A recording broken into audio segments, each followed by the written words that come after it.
Assalamualaikum warahmatullahi wabarakatuh. Kami dari kelompok yang beranggotakan Arindani Srinastri dan Septiani Nurul Hikmawati akan mempresentasikan mengenai pemanfaatan mikroorganisme dalam pengembangan makanan halal berbasis bioteknologi. Bioteknologi mengalami perkembangan yang pesat hingga saat ini. Peranan bioteknologi sangat luas dalam aspek pemenuhan kebutuhan manusia, salah satunya yaitu pada industri makanan. Beberapa proses bioteknologi, baik konvensional maupun modern, tidak terlepas dari peranan mikroorganisme itu sendiri. Sejumlah mikroorganisme tertentu digunakan dalam penyediaan makanan tradisional melalui fermentasi pada pembuatan yogurt, tape, keju, dan sayur asin. Mikroorganisme juga berperan dalam proses rekomendasi DNA, sehingga menghasilkan produk makanan berkualitas seperti GMO. Indonesia merupakan negara dengan mayoritas penduduk yang beragama Muslim, sehingga dalam penyediaan makanan sangat memperhatikan aspek kehalalan, termasuk pada makanan hasil bioteknologi yang banyak memanfaatkan peran mikroorganisme dan harus memperhatikan titik kritis kehalalan. Hal ini perlu diperhatikan agar setiap proses produksi dapat dipastikan terhindar dari kontaminasi bahan yang tidak halal. Pada pembahasan ada 5, yang pertama perkembangan bioteknologi, yang kedua mikroorganisme pada pengolahan pangan, selanjutnya bioteknologi tradisional berbasis fermentasi, keempat titik kritis produk pangan bioteknologi, dan yang kelima genetically modified organism atau GMO. Nah, dalam pembahasan yang pertama ada perkembangan bioteknologi. Pada masa lalu, bioteknologi ini banyak dilakukan dengan proses yang sangat sederhana. Perkembangan yang pesat dalam bidang teknologi baru dimulai ketika Louis Pasteur berhasil menemukan bahwa mikroorganisme dapat melakukan fermentasi yang kemudian banyak dimanfaatkan masyarakat untuk memproduksi berbagai macam makanan baru secara konvensional dengan memanfaatkan mikroorganisme tersebut. Sedangkan perkembangan bioteknologi modern baru dimulai ketika terdapat penemuan struktur DNA sekitar tahun 1950. Kemudian diikuti oleh penemuan lainnya di bidang genetika molekuler seperti enzim pemotongan DNA, penemuan ekspresi gen, dan DNA rekombinan.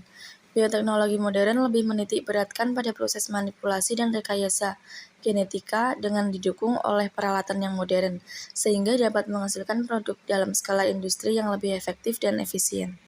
Yang kedua, mikroorganisme pada pengolahan pangan. Aplikasi bioteknologi sangat beragam, salah satunya yaitu pada bidang pangan. Mikroorganisme berinteraksi dengan sesama mikroorganisme maupun dengan organisme lain yang kemudian akan memberikan efek yang beraneka ragam, baik menguntungkan maupun merugikan. Namun mayoritas mikroorganisme dapat memberikan manfaat yang sangat beragam dalam dunia bioteknologi. Mikroorganisme yang digunakan untuk proses pengolahan makanan bisa berasal dari kelompok bakteri maupun fungi. Yang ketiga, bioteknologi tradisional berbasis fermentasi. Fermentasi dikenal sebagai salah satu cara pengawatan makanan tertua di dunia. Pengawatan makanan dengan fermentasi terjadi karena adanya pembentukan metabolit penghambat seperti etanol, asam organik, dan bakteriosin. Selain untuk mengawetkan, fermentasi juga dapat menjadikan perubahan aroma, tekstur, dan rasa pada makanan. Makanan fermentasi di Indonesia dapat diklasifikasikan menjadi 4 kategori berdasarkan prosesnya, yaitu ada fermentasi asam laktat, fermentasi jamur, fermentasi alkohol, dan fermentasi kadar garam tinggi. Yang keempat, ada titik kritis produk pangan bioteknologi. Titik kritis yang dimaksud di sini yaitu pada kehalalan produk pangan bioteknologi. Sebagai contohnya, titik kritis pada pembuatan keju terdapat pada tahap koagulasi, dan salah satu contoh lainnya yaitu titik kritis pada pembuatan yogurt itu terdapat pada tahap penetapan total padatan. Produk mikrobial sendiri sudah ditetapkan menjadi titik kritis.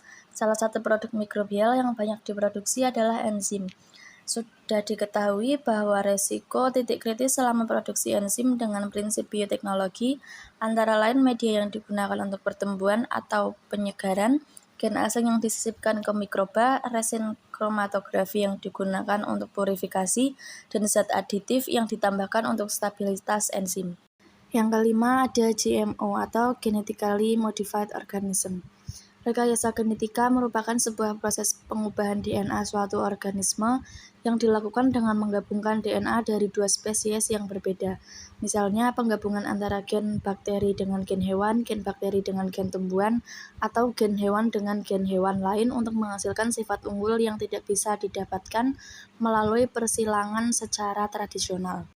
Ada 3 kondisi yang cukup mengkhawatirkan produk rekayasa genetika, yaitu reaksi alergi, transfer gen, dan outcrossing. Menurut Islam, melakukan rekayasa genetika terhadap hewan, tumbuhan, dan mikroorganisme diperbolehkan, asalkan terdapat aspek kebermanfaatan, tidak membahayakan terhadap manusia maupun lingkungan, serta tidak menggunakan gen atau bagian dari tubuh manusia. Sedangkan pada produk hasil rekayasa genetika yang biasa disebut dengan GMF atau Genetically Modified Food, maka berstatus halal asalkan bermanfaat, tidak membahayakan, dan jika berasal dari hewan, maka hewan tersebut harus dalam kategori jenis hewan yang dagingnya halal dikonsumsi. Selain itu, juga media pertumbuhan bakteri perlu diperhatikan kehalalannya dan tidak tercampur oleh bahan yang haram. Begitu pula, gen yang disisipkan harus berasal dari gen yang halal. Terima kasih, hanya itu yang dapat kami sampaikan. Kurang lebihnya mohon maaf. Wassalamualaikum warahmatullahi wabarakatuh.